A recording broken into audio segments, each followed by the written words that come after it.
Hello and welcome back to Narrated This, the Chronicles of Prydain, Book 3, The Castle of Llyr, Chapter 3, The Shoemaker. Taran paled. His head still whirled at seeing the Prince of Dawn in the guise of a shoemaker, and Gwydion's words left him all the more confused. "Our lives in danger?" he asked hurriedly. "Does a Rawn of Anuvan seek us as far as Dinas Rident?"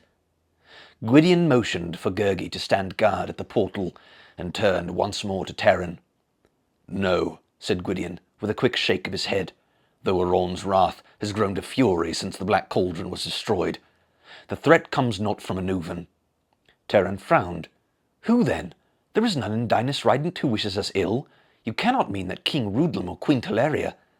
"The house of Rudlam has always borne friendship to the Sons of Dawn and to our High King Marth," replied Gwydion. "Look elsewhere, Taran of Caerdalban." "But who would harm Eilonwy?" Taran asked urgently. "It is known she is under Dalban's protection." "There is one who would dare to stand against Dalban," Gwydion said. "One against whom my own powers may not suffice, and whom I fear as much as Aron himself." Gwydion's face was taut, and his green eyes flickered with a deep anger as he spoke one harsh word. "Akron."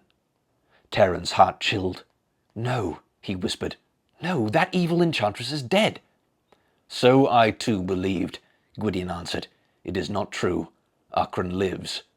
"She has not rebuilt Spiral Castle," Taran cried, his thoughts flashing to the dungeon where Akron had held him prisoner. "Spiral Castle still lies in ruins, as you left it," Gwydion said, "and grass already covers it. Oath Anueth, where Akron would have given me to death, no longer stands. I have journeyed to those places and seen with mine own eyes." "You must know that I have long pondered her fate," Gwydion went on. "Of Akron there has not been the slightest sign, as though the earth had swallowed her. This troubled me and lay heavily on my heart, and I have never given up seeking traces of her. At last I found these traces," said Gwydion. "They were faint as words whispered in the wind, puzzling rumours that seemed at first no more than imaginings, a senseless riddle without an answer. Perhaps," Gwydion continued, "I should say an answer without a riddle. And it was only after a long toil and hard journeying that I discovered part of that riddle.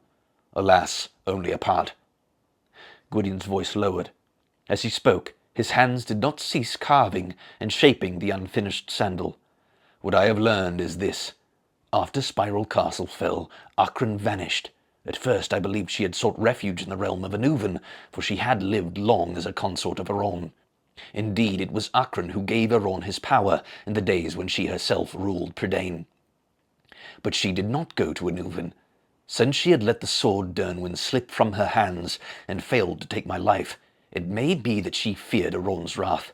Perhaps she dared not face him, having been outwitted by a young girl and an assistant pig-keeper. Of this I am not certain. Nevertheless, she fled Prydain. Since then, no man knows what has befallen her, yet even to know she is alive is cause enough for fear." "Do you think she is on Mona?" Taran asked. "Does she seek vengeance on us? But Eilonwy was no more than a child when she escaped from Akron. She understood nothing of what she did." "Wittingly or not, by taking Dernwyn from Spiral Castle, Eilonwy gave Akron her most grievous defeat," Gwydion said. "Akron does not forgive nor forget." He knit his brows. "It is my fear that she seeks Eilonwy, not only for revenge. I sense there is something other than that. It is hidden from me now, yet I must discover it without delay. More than Eilonwy's life may hang in the balance." "If only Dalban had let her stay with us," Taran said in dismay. "He too must have known Akron was alive. Did he not realize Eilonwy would be in danger the moment she was beyond his protection?" "Dalban's ways are deep," said Gwydion, "and not always given to me to fathom. He knows much, but he foresenses more than he chooses to tell." Gwydion, putting down his awl, drew out a leather thong and began stitching it through the sandal. "Dalban sent me word that the Princess Eilonwy would voyage to Mona, and counselled me to turn my attentions here. He told me too of certain other matters, but it is better not to speak of them now." "I cannot sit idle while Eilonwy may be in peril," Taran insisted. "Is there no way I can serve you?" "You shall serve me best by keeping silent," Gwydion answered. Stay watchful. Say nothing of me or of what we have spoken. Not to the Princess Eilonwy, not even to Fflewddur." He smiled. "Our eager bard saw me in the stables, and luckily did not know me. Meantime I shall—" Before the Prince of Dawn could finish, Gurgi began waving his arms in warning. Footsteps rang in the corridor, and Gwydion bent quickly to the task of fitting the sandals. "Hello, hello," cried Prince Roon, striding into the chamber. "Ah, shoemaker, there you are. Have you done with your work? I say they are handsome, aren't they?" he said, glancing at the sandals. "Amazingly well made. I should like a pair myself. Oh, my mother asked to see you in the great hall," he added, turning to Taran. Gwydion's face had fallen suddenly into lines and wrinkles. His shoulders were hunched, and his voice shook with age. Without a further glance at Taran, Gwydion beckoned to Roon. "Come with me, young prince," he said. "You shall have sandals befitting your station." As Cor fluttered after him, Taran hurried from the chamber and down the corridor. Gurgi, round-eyed with fright, trotted beside him. "Oh, fearsome danger!" Gurgi moaned. "Gurgi is sorry great enchanter sends us to the place of peril.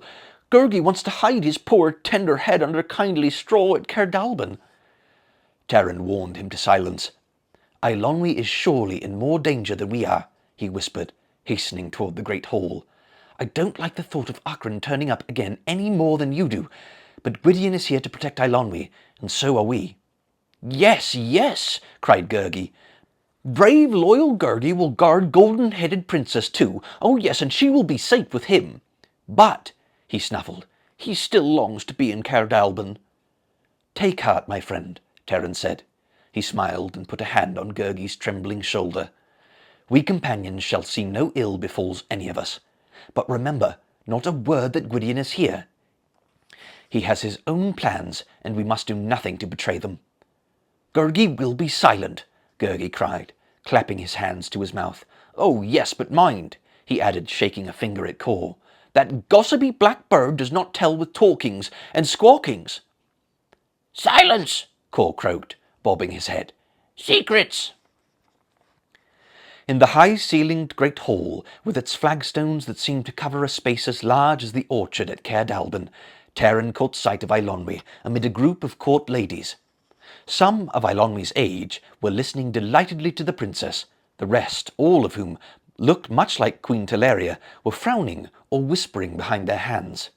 Mag, standing near the queen's throne, watched impassively. "And there we stood," Eilonwy was saying, her eyes flashing. "Back to back, sword in hand, the huntsmen of Anuvan burst from the forest. They were upon us in a moment." The young girls of the court gasped with excitement, while some of the older women gave horrified cluckings that reminded Taran of nothing so much as Cole's chicken run. Taran saw that Eilonwy wore a new cloak. Her hair had been combed and dressed in a different fashion. Among the ladies she shone like a bird of golden plumage, and with a curious twinge of heart, Taran realized that had it not been for her chattering, he might not have known her. "Good Llyr!" cried Queen Teleria, who had leapt from her throne as Eilonwy continued the tale of battle. "I'm beginning to think you haven't had a... My dear child, don't be so gleeful when you talk about hacking at people with swords. Safe moment in your life." She blinked, shook her head, and fanned herself with a kerchief. "What relief that Dalvin has finally decided to be sensible and send you to us. If nothing else, you shall be out of harm's way."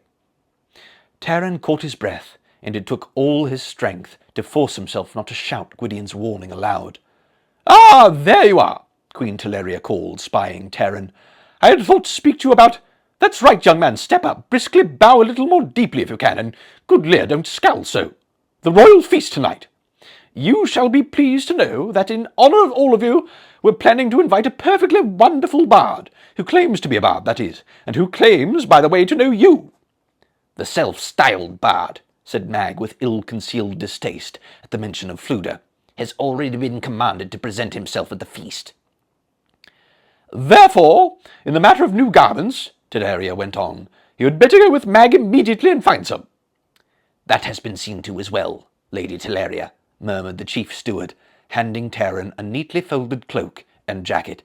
"Wonderful!" Teleria cried. "All that remains to be done is, Well, I do believe everything has been done. I suggest then, Terran of Caldalban, that you go and make yourself, don't frown so, you'll look old before your time, ready. Terran hardly had finished bowing to Queen Teleria when Eilonwy seized him and Gurgi by the arms and hastily drew them away. "You've seen Flooder, of course," she whispered. "Now it's getting to be more like old times. What a blessing to have him here. I've never met such a silly woman. Why, I don't think there's one of them that's ever drawn a sword. All they want to talk about is sewing and embroidery and weaving and how to run a castle. The ones who have husbands are always complaining about them, and the ones who haven't are always complaining about the lack of them. They've never been out of Dinas Rident in their lives. I told them a thing or two about some of our adventures, not the best ones. I'm saving those for later, when you can be there to tell your part in them. What we'll do," Eilonwy hurried on, her eyes sparkling, "after the feast, when no one's watching, we'll get hold of Flooder and go exploring for a few days. They'll never miss us. There's so many people coming and going around here. There's bound to be a few adventures on Mona, but we certainly won't find them in this stupid castle. Now, first thing, you must look out for a sword for me. I wish I'd brought one from Cerdalban. Not that I think we'll need swords, but it's better to have them just in case. Gurgi, of course, shall bring along his wallet of food." "Eilonwy," Terran interrupted. "This cannot be." "How's that?" asked Eilonwy. "Oh, very well. You needn't bother with swords then. We'll just go adventuring as we are." She hesitated. "What's the matter with you? I must say, you have the strangest expression on your face from time to time. Right now you look as if a mountain were about to fall in your head. As I was saying—" "Eilonwy," Terran said firmly, "you are not to leave Dinas Rident." Eilonwy, so surprised she stopped talking for a moment, stared at him open-mouthed. "What?" she cried.